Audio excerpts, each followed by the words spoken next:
A lot of the economists believe that it will be good for South Africa if Biden wins. I think maybe he's a little bit more rational in his decisions. And I think, as a lot of people, that Donald Trump is a little bit overpowering and maybe doesn't always make the best choices.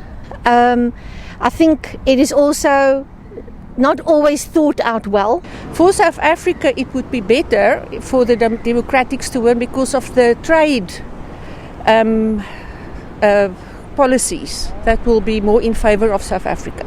So I think for South Africa, if Biden wins the election, it will be a very good step. I've been following the elections overnight, waking up a couple of times, hoping, of course, for the whole world that there's going to be a change of presidents today. But what I find really striking is that it's really tricky to see right now that there is a change coming, and it could still happen, but you really have to look into the details, and that makes it kind of hard even to understand what the outcome could be. Personally, it is I would like to see the opponent to win the elections.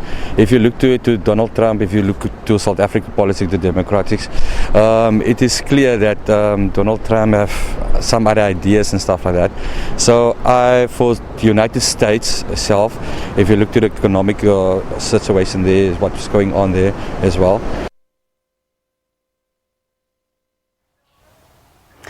All right, so Human Rights Watch in the United States is among those to have condemned President Donald Trump for claiming victory in the United States election, saying his claim is premature.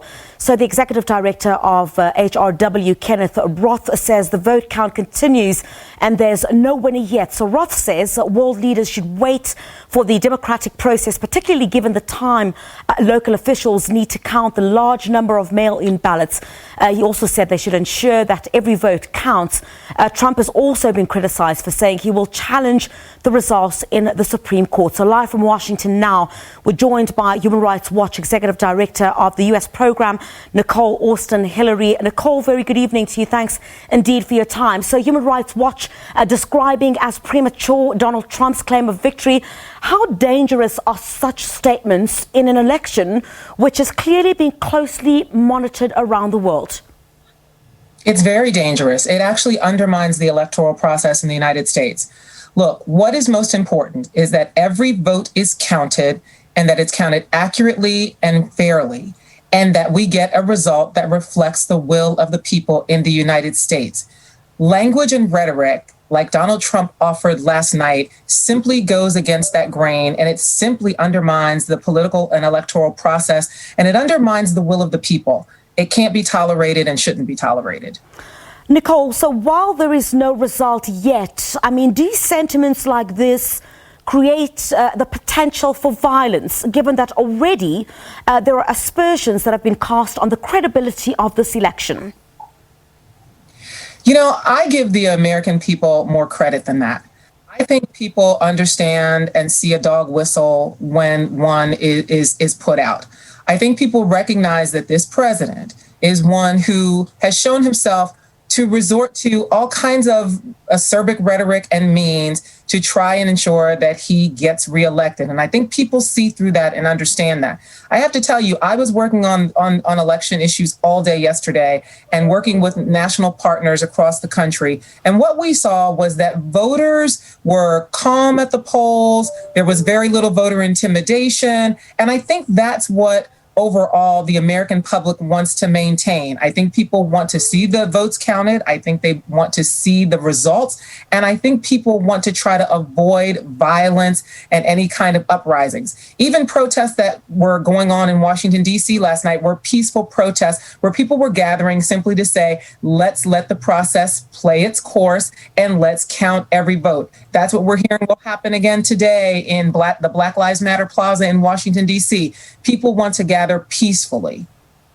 Nicole, there had been concerns. I saw a statement that Human Rights Watch had released just prior to the election. There had been concerns, though, of some, what would happen then if there had been a threat of any violence. And with this kind of rhetoric, just speaking to our SABC news correspondent in New York, Sherwin Bryce-Peace, he had alluded to much prior to the election, people, covering some of the windows of their shops. There had been that threat.